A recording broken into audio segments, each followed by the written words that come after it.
और झारखंड में एक दूजे की सरकार चल रही है। जी हां, एक दूजे की सरकार चल रही है और ये हम नहीं कह रहे, टीवी 45 नहीं कह रहा, ये बातें कही हैं असम के सीएम हिमंता बिस्वा शर्मा ने, जो बीजेपी के चुनाव से प्रभारी भी हैं और इन दोनों लगातार झारखंड में एक्टिव नजर आ रहे हैं। कल उन्होंने ये कहा कि एक दूजे की सरकार चल रही है झारखंड में। हेमंत सोरेन अक्सर उनके निशाने पर रहे हैं, ये बात जग जाहिर है। जब भी कहीं भाषण देते हैं तो हेमंत सोरेन उनके भाषण में हमेशा रहते हैं, उन पर वो सीधे हमलावर होते हैं। लेकिन इस बार निशाना कल्पना सोरेन पर था। क्यों था ये निशाना, क्यों कल्पना निशाने पर आई? एक रिपोर्ट देखिए, फिर चर्चा करेंगे। अपने सहयोगी से रिपोर्ट दिखाइए।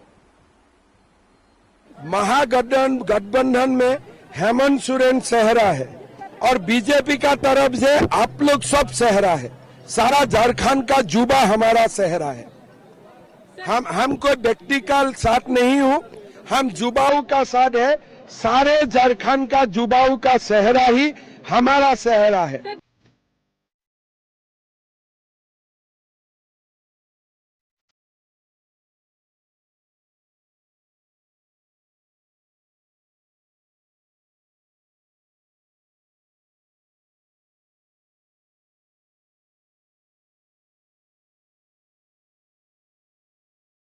नहीं बोल रहे हैं, बीजेपी के चुनाव से प्रभारी हिमंता बोले तो हमने तो बस विजुअलाइज कर दिया।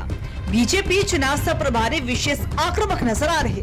अब तक हिमंता वर्सेस हेमंत होता था, लेकिन अब तो हिमंता वर्सेस हेमंत एंड कल्पना हो गया है। देखिए, हेमंत सोरेन को हटाना झारखंड का भविष्य के लिए बहुत बहुत जरूरी है, नहीं तो ये झारखंड को घुसपैठी खा जाएगा।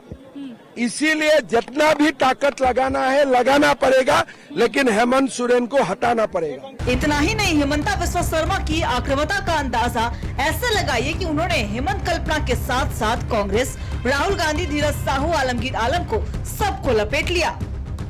राहुल गांधी एक नादान बच्चा है, वो अपने आप को फैंटम समझते हैं। शायद बचपन में वो कोई सारे कॉमिक सीरियल पढ़े थे, देखे थे, तो इसलिए अपने आप को फैंटम समझते हैं। तो मेरा मानना है कि उनको अभी भी कार्टून देखने का उम्र है, उनको घर में बैठ के कार्टून देखते रहना चाहिए। चुनाव की बेला आ गई है, बाकी यूथ और तेज होगा और चुनाव जैसे जैसे नजदीक आएगा तब पिश बढ़ती जाएगी। रांची से सहयोगी पिंटू के साथ कुंदन। तो सुना आपने, वो सिर्फ हेमंत सोरेन नहीं बल्कि कल्पना सोरेन के लिए भी हमलावर नजर आए और राहुल गांधी को तो उन्होंने ये तक कह दिया कि फैंटम समझ रहे हैं। बहरहाल हम लौटते हैं कल्पना सोरेन और हेमंत सोरेन पर। हमारे साथ सहयोगी कुंदन जुड़े हुए हैं। कुंदन, देखिए, चुनाव का ऐलान नहीं हुआ है, लेकिन ये कभी भी घोषणा हो सकती है उसकी। लेकिन इससे पहले जिस तरह से आरोप प्रत्यारोप शुरू हो गए हैं, राजनीतिक पार्टियां एक दूसरे पर हमलावर हो रही हैं, उसकी एक बानगी दिखी। अब तक हिमंता बिस्वा शर्मा नजर आ रहे थे हेमंत सोरेन को लेकर हमलावर, लेकिन कल्पना सोरेन जैसे जैसे, देखिए, खासकर जो सम्मान यात्रा की गई है उसके बाद जो तस्वीरें कल्पना सोरेन की सामने आई, कहीं उसका ये असर तो नहीं कि हेमंत के बाद अब कल्पना सोरेन भी हेमंता के निशाने पर आ गई? बिल्कुल, आज भी जिस तरीके से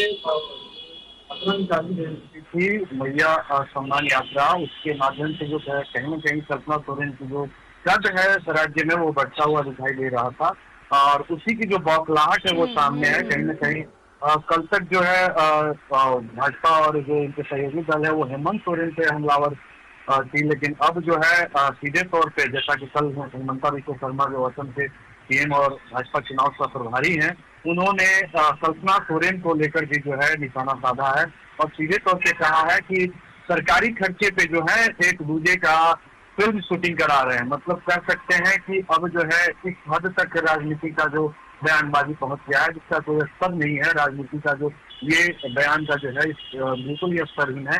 सरकारी खर्चे पे जो है फिल्म शूटिंग कराना और एक दूजे के लिए जो है फिल्म शूटिंग कराना, ये तमाम जो बातें हैं, आप कह सकते हैं कल की जो सभा हुई थी टाटी सुबह में, तो उसमें बहुत सारी बातें ऐसी निकल कर आई जो अमर्यादित थी।